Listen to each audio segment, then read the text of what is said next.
You know that feeling when you're being watched? That prickling sensation at the back of your neck, the way your skin goes cold even under warm blankets. Most people ignore it. They tell themselves it's paranoia, that it's all in their head. But what if I told you that sometimes, that feeling is absolutely terrifyingly real?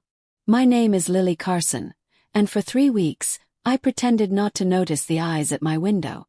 It started the night I moved into the Blackwood Apartments on Crescent Street.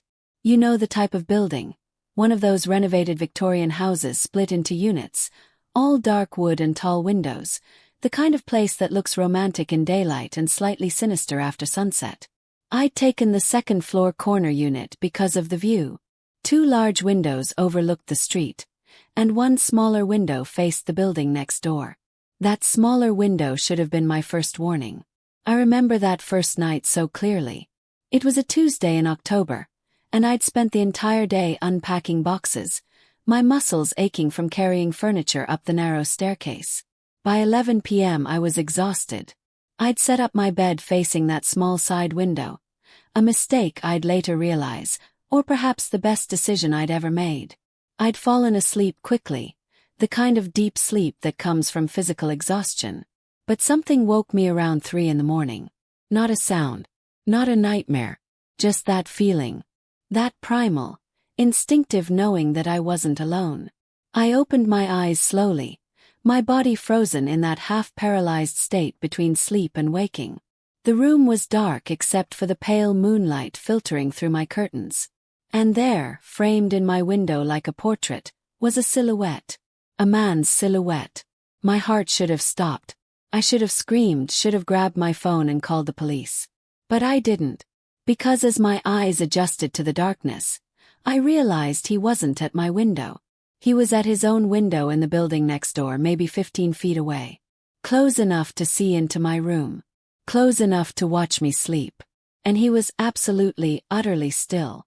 I lay there for what felt like hours but was probably only minutes, watching him watch me. I couldn't make out his features in the darkness, just the outline of broad shoulders, the angle of his head tilted slightly as if studying something fascinating. There was something predatory about his stillness, like a cat watching a mouse hole. Eventually, my exhaustion won out over my unease, and I drifted back to sleep. But I dreamed of eyes. Dark eyes that gleamed in moonlight, eyes that saw everything, eyes that wanted something I couldn't name. The next morning I convinced myself I'd imagined it. Sleep paralysis, I told myself. Shadow. A trick of the moonlight. I was in a new place. Naturally I'd be on edge. I went about my day, unpacking more boxes, setting up my home office for my remote work, exploring the neighborhood. I was a freelance graphic designer, which meant I could work from anywhere. I'd chosen Blackwood Apartments because it was affordable, quiet, and had a certain gothic charm I found appealing. That evening I made a point of looking out my side window during daylight. The building next door was similar to mine.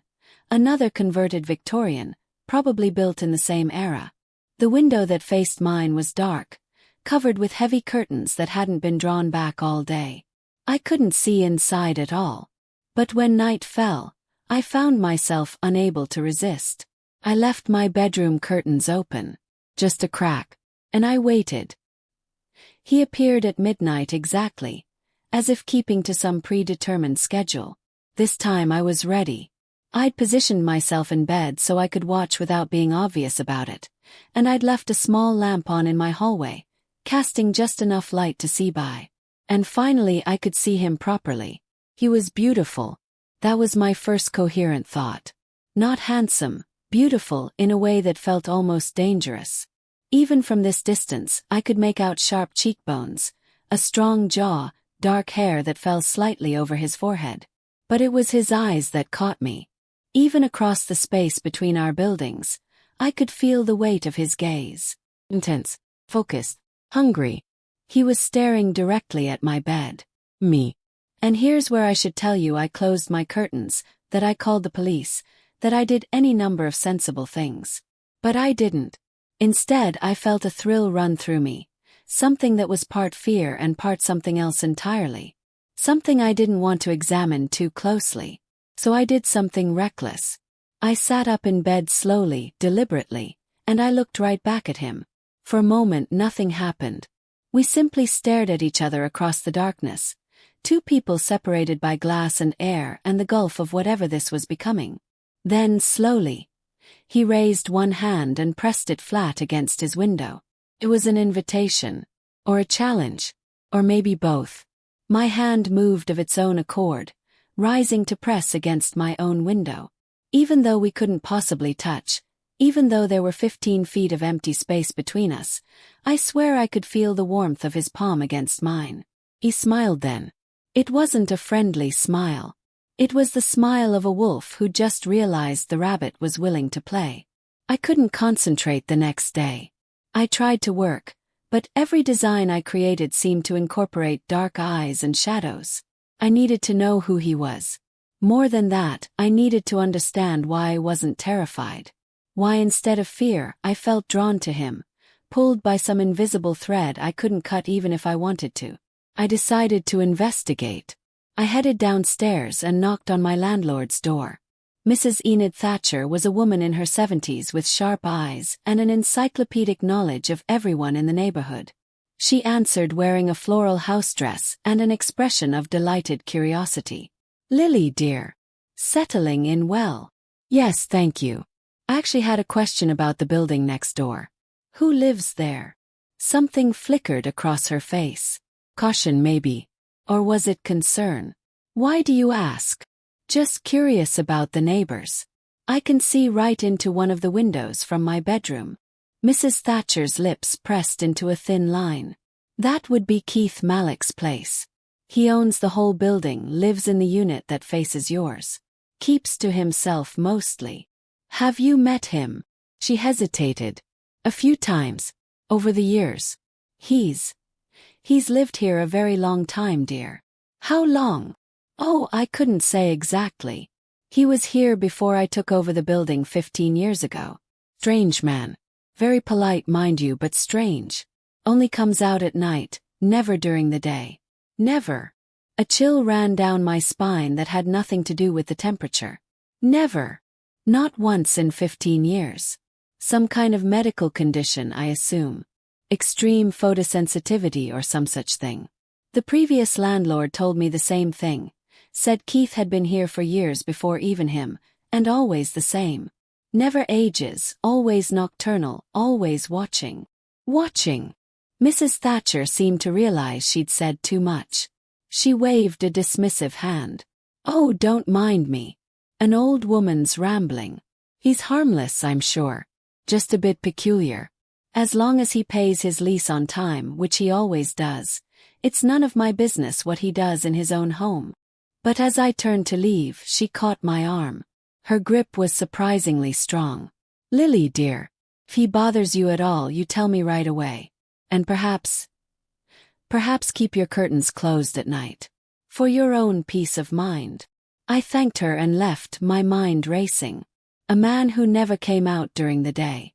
Who never aged. Who watched from his window at night. It was impossible. Ridiculous. The stuff of movies and Gothic novels. And yet, that little voice in the back of my head whispered, what if? That night I made a decision that would change everything. Instead of my usual pajamas, I put on a black silk nightgown I'd bought on impulse years ago and never worn. I felt ridiculous at first, like I was in some kind of B-movie. But then I thought about those dark eyes, that intense gaze, and suddenly I didn't feel ridiculous at all. Felt powerful. I positioned myself on my bed with a book, the lamp creating a warm glow that I knew would backlight me perfectly. Then I waited. He appeared at midnight, as usual. But this time when he saw me, really saw what I was wearing, how I was positioned, he went completely still. If I'd thought he was motionless before, it was nothing compared to this. He looked like a statue, carved from marble and shadow. I turned a page in my book, pretending to read. Then, slowly, deliberately, I stretched, arching my back like a cat, the silk nightgown sliding against my skin. When I glanced back at the window, he'd moved closer to the glass. His hands were pressed flat against it, and even from here I could see the tension in his shoulders. Smiled. Not at him but to myself. But I knew he could see it. For the next hour we played this game. I'd move, he'd react. I'd pretend not to notice him. He'd lean closer to the window, desperate not to miss a moment. It was intoxicating, this power.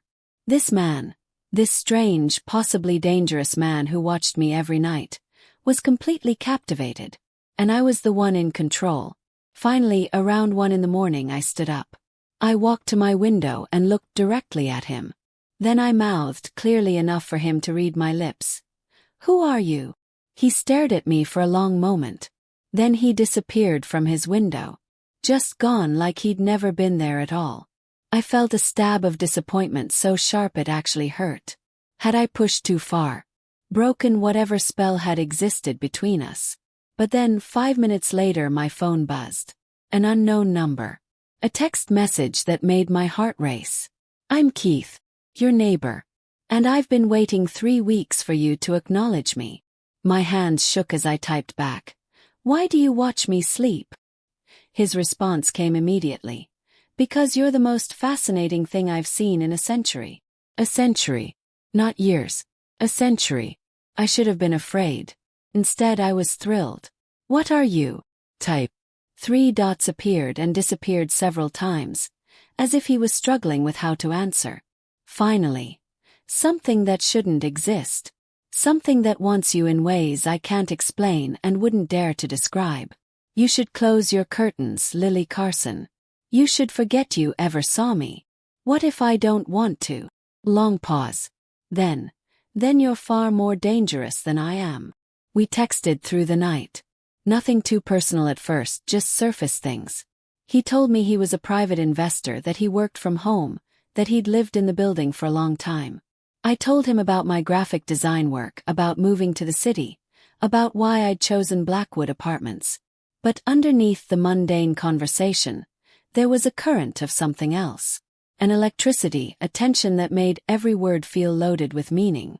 Finally, around 3 in the morning, I asked, "Why don't you ever go out during the day?" Another long pause. Then, "Because sunlight and I have a complicated relationship." That's not an answer. It's the only one I can give you right now. Why? Because if I tell you the truth, you'll think I'm insane. Or lying. And I don't want you to think either of those things about me. I stared at my phone, my heart pounding. This was the moment. I could back away, tell him this was getting too strange, block his number and close my curtains. Or I could leap. I don't think you're human, Keith Malik. I think you're something else. Something that only comes out at night. Something that never ages. Something that watches me with eyes that reflect light like an animal's. And I think you've been alone for a very long time. I hit send before I could second-guess myself. The response took forever.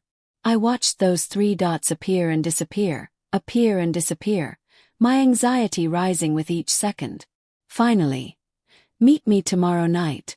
Midnight. The park on Crescent Street. There's a bench under the old oak tree. Will you tell me the truth? I'll tell you everything. And then you can decide if you want to run or stay." I looked up at his window. He was standing there again, his phone in his hand. His eyes locked on mine even across the distance. He nodded. He pressed his hand to the glass one more time, then vanished into the darkness of his apartment. I didn't sleep the rest of that night. The next day dragged by like molasses. I tried to work, but gave up after an hour of staring blankly at my computer screen. I tried to distract myself with Netflix, with music, with anything. Nothing worked. All I could think about was midnight. About what Keith would tell me. About what I was getting myself into. As the sun set, I found myself standing in front of my closet, trying to decide what one wore to meet a possible vampire. I settled on dark jeans, a deep green sweater that brought out my eyes, and boots. Practical but attractive. Just in case. At 11:30, I couldn't wait any longer. I grabbed my jacket and headed out.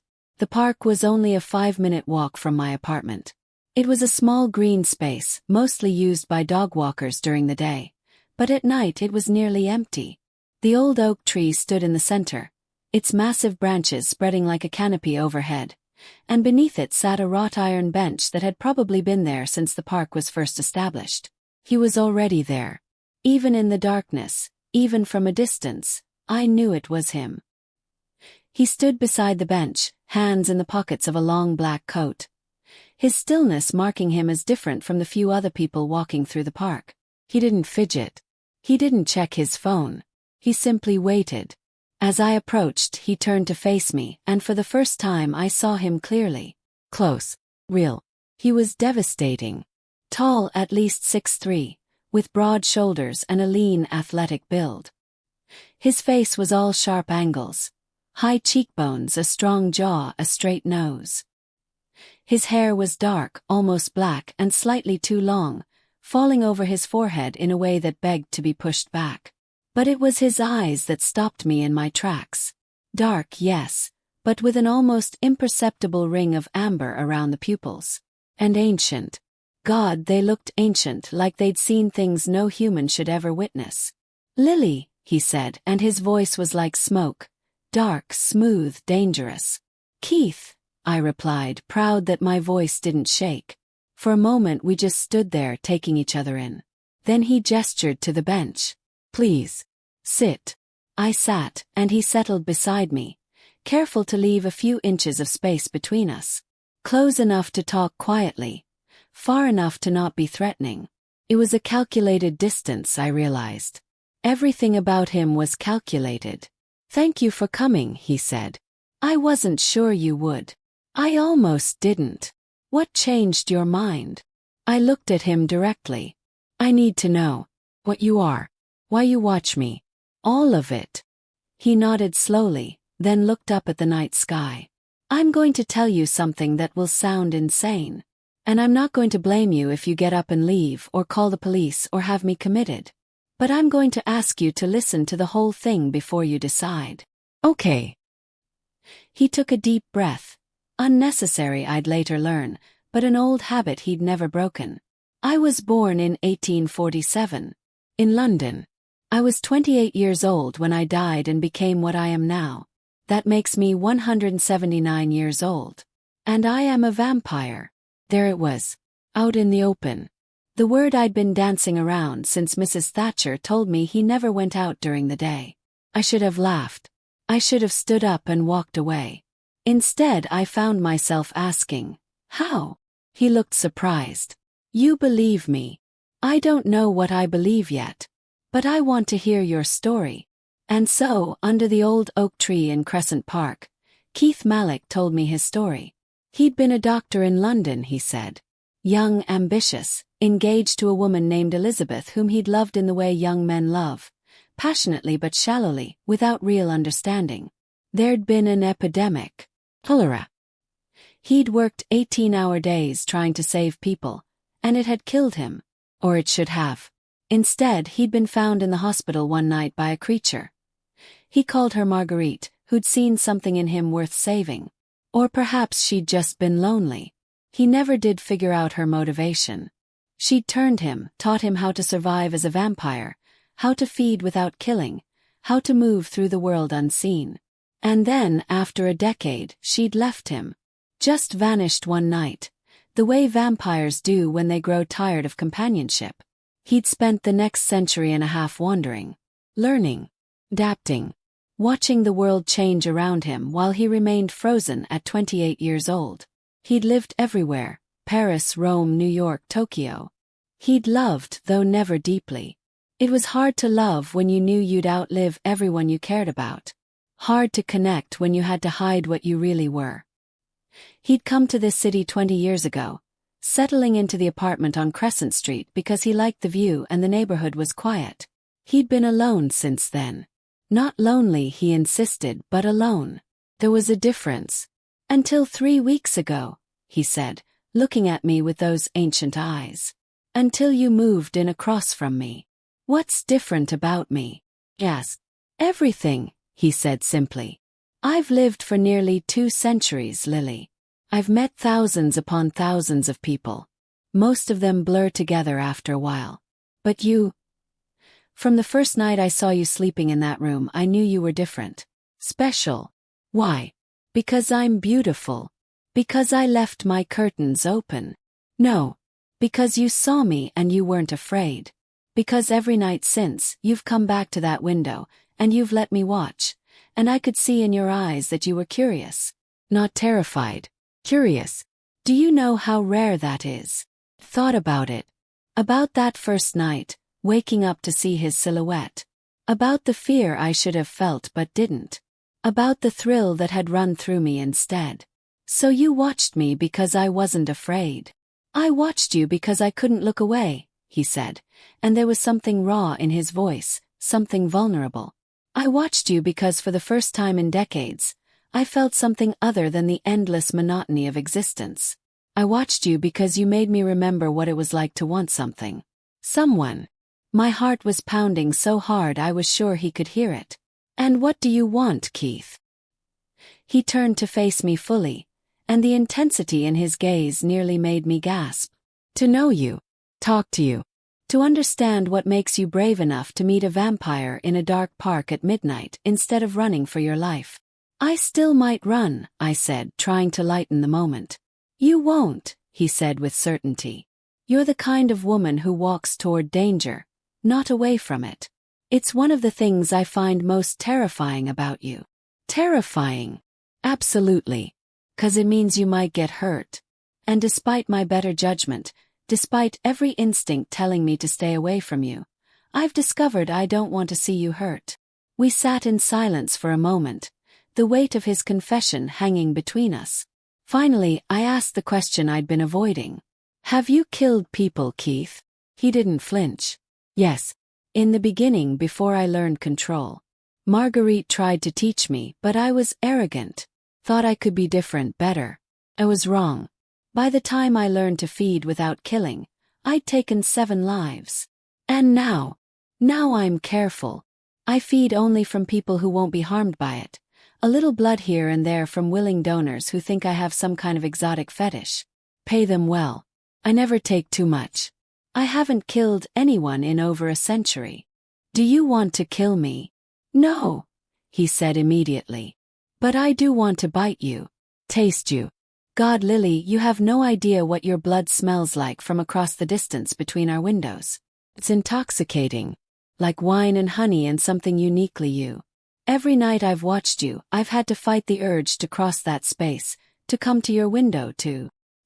He stopped, shaking his head. But I won't. I've learned control. And more than that, I've learned that some things are more valuable than a moment of feeding. Your trust, for instance. Your safety. Your choice in all of this. So what happens now? Yes. Keith stood, pacing a few steps away from the bench before turning back to me. Now you go home. You close your curtains. You forget about the strange man who watches from the window. You live your normal life and find a normal man who can give you normal things. Daylight. Children. A future. And if I don't want normal, then you're foolish, he said, but there was hope in his voice, barely concealed. I stood, closing the distance between us until we were mere inches apart. I had to tilt my head back to look up at him, and this close, I could see the details I'd missed before. The slight points to his canines. The way his skin seemed almost luminous in the moonlight, too perfect to be real. The absolute stillness of his chest. He wasn't breathing. Maybe I am foolish, I said. Or maybe I'm just tired of safe choices. Tired of doing what I'm supposed to do. Maybe I want something dangerous. Something thrilling. Something that makes me feel alive. I'm not alive, Lily. That's rather the point. No, but you make me feel alive. These 3 weeks, playing this game with you, it's the most alive I've felt in years. And I don't want it to stop. He raised his hand slowly, telegraphing his movement, giving me every chance to back away. When I didn't, he cupped my cheek, his hand cool against my skin. If we do this, if we continue this, there are rules. Boundaries. Such as, I won't turn you. No matter how much you might ask, no matter how much I might want to keep you forever. I've seen what this life does to people, and I won't do that to you. Okay. And you have to promise me that if this gets too dangerous, if I lose control even for a second, you'll leave. You'll close those curtains and you'll never open them again. And what do I get in return? Yes. He smiled, and it was beautiful and terrible all at once. You get me. All of me. My time, my attention, my protection. You get the truth about what I am and what this world really contains. You get every secret I've learned in nearly 2 centuries of existence. You get midnight conversations and dangerous games and a love story that could never be written because no one would believe it. That's quite an offer. It's all I have to give. Thought about it. About my safe, normal life. About the men I'd dated who were nice and appropriate and boring. About the path I'd been walking that led to a predictable future. And then I thought about dark eyes at a window, about silk nightgowns and midnight texts, about feeling seen, truly seen, for the first time in my life. I have one condition, I said. Name it. No more watching from the window. If you want to see me, you come to my door. You knock. You ask. Like a normal person.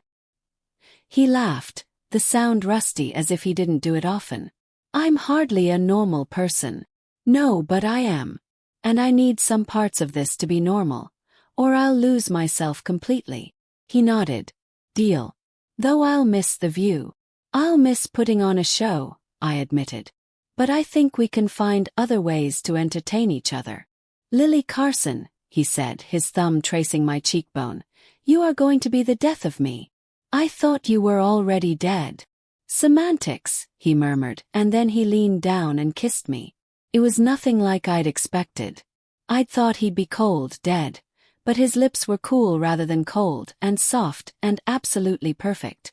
The kiss was gentle at first, questioning, but when I pressed closer, my hands fisting in his coat, it deepened into something that made my knees weak. When we finally broke apart, we were both breathing hard. Well, I was breathing hard. He was doing an impressive imitation of it. I should take you home, he said. You should, I agreed, but neither of us moved. We stood there for another moment, forehead to forehead, both of us aware that we'd just crossed a line that couldn't be uncrossed. Then, hand in hand, we walked back through the dark park toward Crescent Street, toward our apartments that faced each other across a space that suddenly seemed much smaller than it had before. The next week was the strangest, most thrilling week of my life. Keith kept his promise. No more watching from the window. Instead, he'd knock on my door every night at midnight, like the world's most punctual and supernatural boyfriend. We'd talk for hours. About everything and nothing. He told me about the Victorian era, about the real Jack the Ripper, whom he'd nearly crossed paths with. About the world wars he'd lived through, about the rise of the internet and how strange it was to watch technology evolve when you stayed the same. I told him about my childhood, my dreams, my failed relationships, my fear of mediocrity. He was brilliant and funny and surprisingly self-deprecating for an immortal creature of the night. He had opinions on everything from modern art to the best blood types. O negative, apparently, though he insisted he was joking. He loved old movies and terrible puns and jazz music from the 1920s. And slowly, carefully, we learned each other. He taught me about his world. About the other supernatural creatures that existed in the shadows. Werewolves, rare and mostly in rural areas. Witches, more common than you'd think. Fae, dangerous and best avoided. About vampire politics and territories and the ancient ones who ruled from the shadows. About how he'd managed to stay independent, avoid the major covens, live his own life. I taught him about my world. About memes and TikTok and why avocado toast was a thing. About modern feminism and social media and how dating apps worked. About what it was like to be human in the 21st century, to have so much information at your fingertips and still feel lost. And through it all, the attraction between us grew. Every accidental touch was electric. Every prolonged glance was loaded with meaning. We were playing a new game now, one where the rules kept changing and the stakes got higher every night. One evening, about 2 weeks into our strange courtship, Keith showed up at my door with a proposition. Come somewhere with me, he said. Where? It's a surprise. But you'll need a coat. And an open mind. 20 minutes later, we were standing on the roof of his building. He'd somehow gotten access, probably owned it, I realized, and he'd set up a blanket, wine for me, and blood in a wine glass for him. Synthetic, he assured me, ordered online from other vampires who'd modernized. The view was spectacular. The whole city spread out before us, lights twinkling like earthbound stars. "This is where I come to think," he said, settling on the blanket beside me. "When existence gets too heavy. When I need to remember why I keep going." "And why do you keep going?" I asked. He looked at me, the moonlight turning his eyes silver. "Lately. For the chance that someone like you might move in across from me." "That's a lot of pressure to put on a girl," I said lightly, but my heart was racing. "I don't mean you have to save me or fix me," he said quickly. "I just mean, you remind me what it's like to feel, to want, to hope for something beyond the next decade and the one after that." I leaned into him, and he wrapped an arm around my shoulders, pulling me close. We sat like that for a long time, watching the city, both of us thinking about time. How much of it he had, how little of it I had, and what we could possibly do with the time we had together.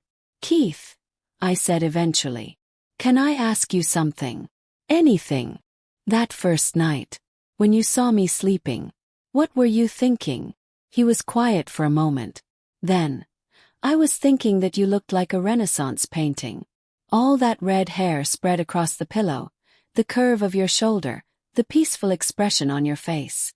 I was thinking that it had been decades since I'd found anything beautiful.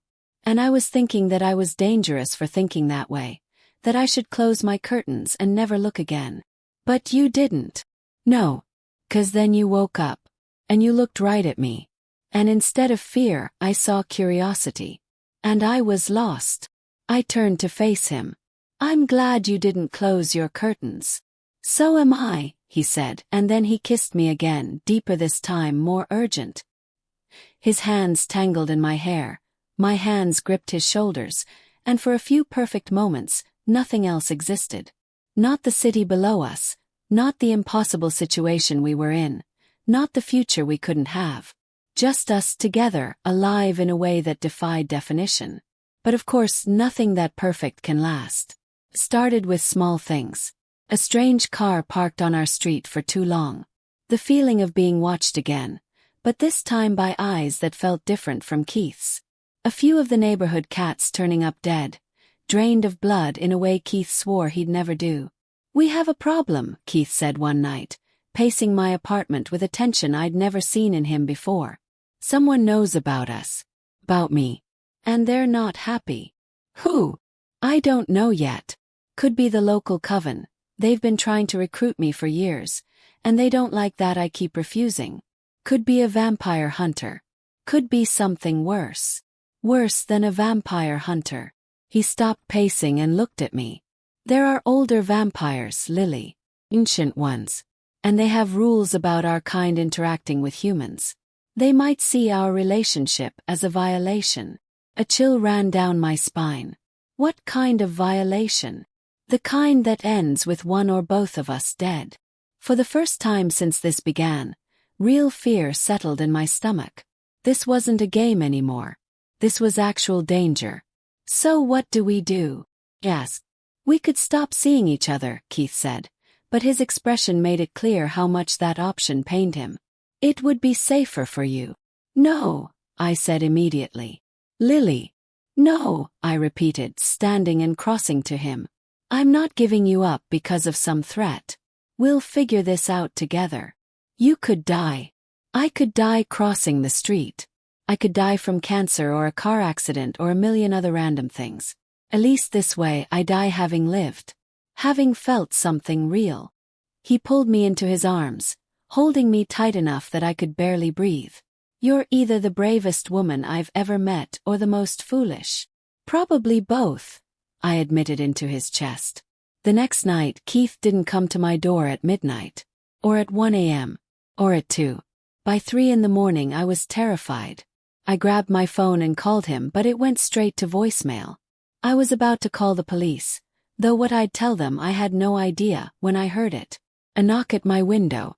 The small window that faced Keith's building. I rushed over and pulled back the curtain. Keith was there, but he looked wrong. His clothes were torn, there was blood on his face, and his eyes were wild. "Don't let me in," he said, his voice strained. "Whatever you do, don't invite me in." "What happened?"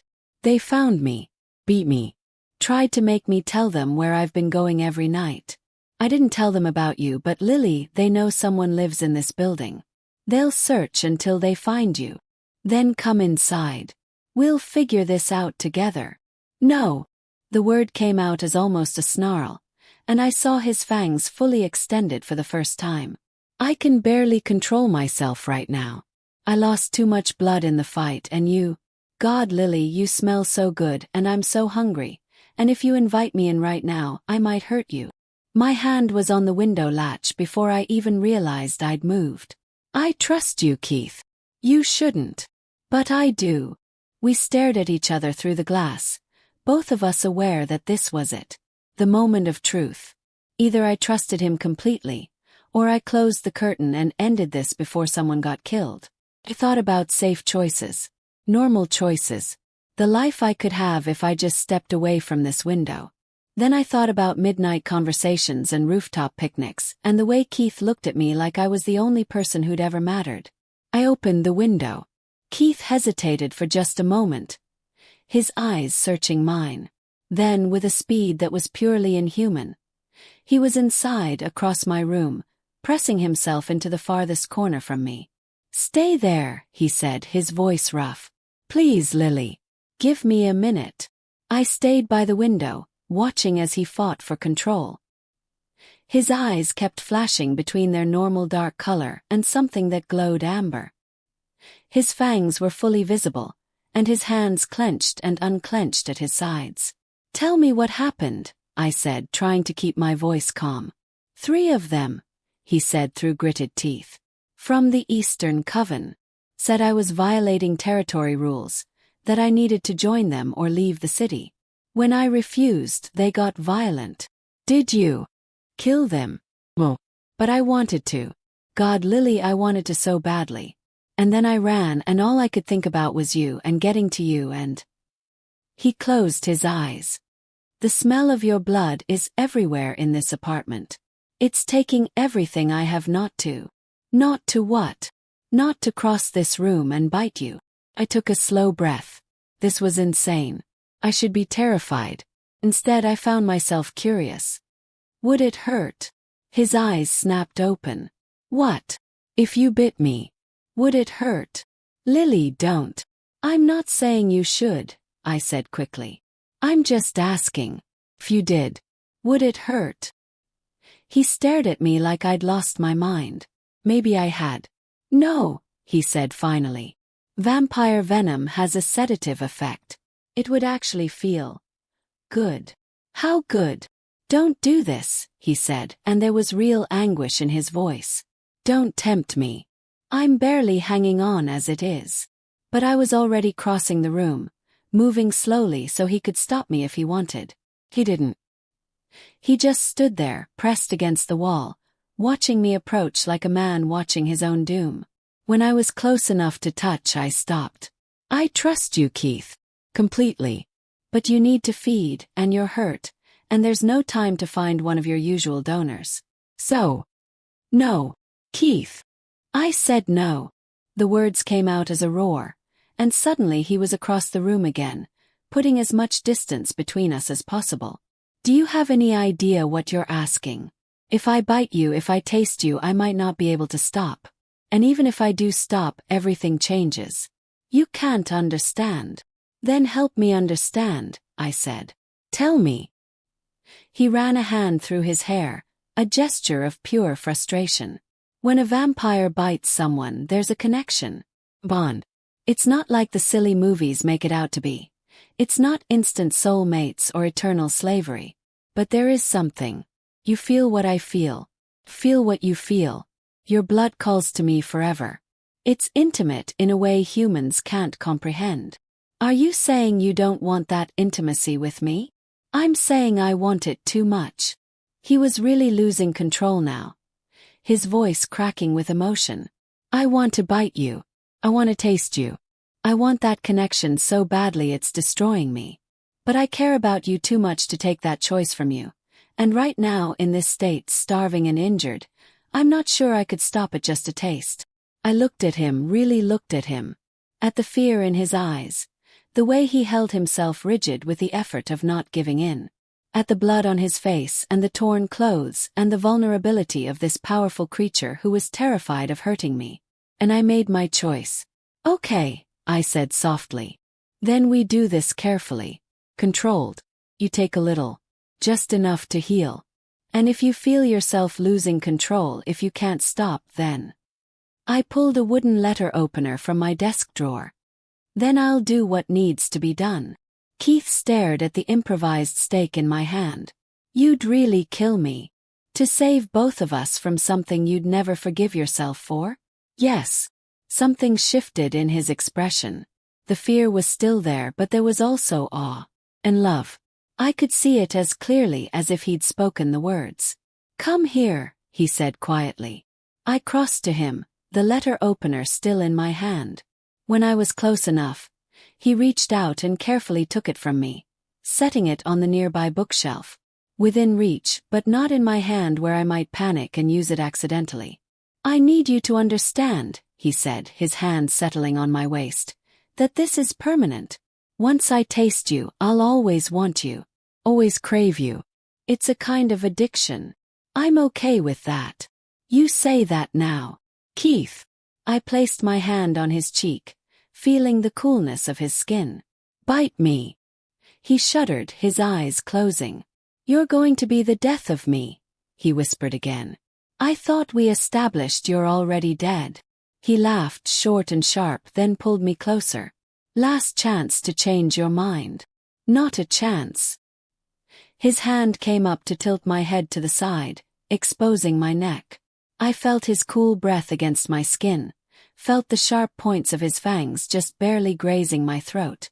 My heart was pounding so hard I could hear it, could feel my pulse jumping. I love you, Keith whispered against my neck. I know it's too soon to say it, I know it's crazy, but if I'm going to do this, you need to know. I love you, Lily Carson. I love you too, I whispered back. Now shut up and bite me. And he did. The first pierce of his fangs was sharp, just a second of pain before the venom kicked in. Then it was exactly as he'd described. Good. Better than good. It was pleasure unlike anything I'd ever experienced, radiating out from my neck through my entire body. I felt myself go weak, supported only by Keith's arms around me, and I didn't care. I never wanted this feeling to end. I felt the moment he started to drink. The pull of it, the intimacy. And suddenly I could feel him too. His hunger, yes, but also his love, his fear, his absolute desperation not to hurt me. I could feel him fighting for control with every pull of blood, fighting to stop even though everything in him wanted to continue. Keith, I murmured, my hand coming up to tangle in his hair. It's okay. I trust you. That trust, I think, was what saved us both. He took one more pull, then another, and then, with what must have been superhuman effort, though I suppose that's literal in his case, he stopped. He withdrew his fangs carefully, then immediately licked the wound. I felt it close, the vampire healing properties in his saliva sealing the punctures. Within seconds, there'd be nothing but 2 tiny marks that would fade in a few days. We stood there for a moment, both of us breathing hard. While I was breathing hard, he was imitating it again. Then Keith rested his forehead against mine. Are you okay? He asked. Better than okay, I said, and I meant it. I felt light, almost euphoric, though whether that was from the bite or the emotions flooding through me, I couldn't say. Are you? I'm healed, he said. And you taste like heaven. And I want to do that again immediately, even though I know I shouldn't. And I'm terrified and exhilarated and so in love with you I can barely think straight. That's a lot of feelings for someone who's supposedly dead inside. He laughed and kissed me, and I could taste my own blood on his lips, which should have been disturbing but somehow wasn't. Felt right. Like a claiming. Like a promise.